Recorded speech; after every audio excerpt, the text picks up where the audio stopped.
About orgasm. And there is this large disparity in the percentage of men who have orgasms compared to their partner, their female partners who have orgasms during sex. And in your book, Becoming Cliterate, you call this disparity a pleasure gap. Why is there such a large pleasure gap between males and females?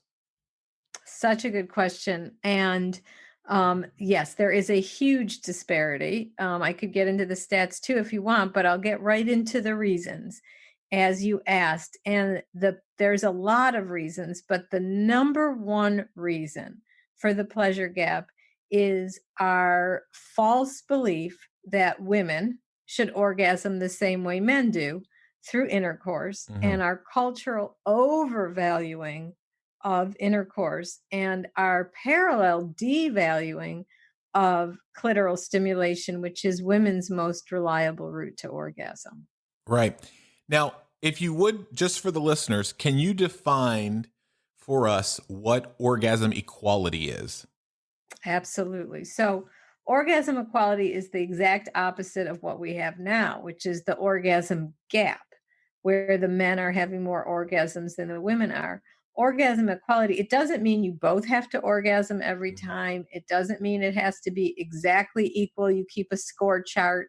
It simply means that we close the orgasm gap by equally valuing women's most reliable route to orgasm, again, clitoral stimulation, with men's most reliable route to orgasm, penile stimulation, generally intercourse, but certainly not always. Right.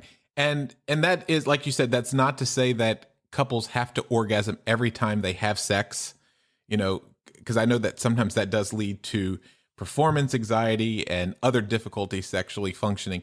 But as you mentioned, it is important that both couples are really enjoying their experience and maximizing their anatomy in that pleasurable time together. What percentage of females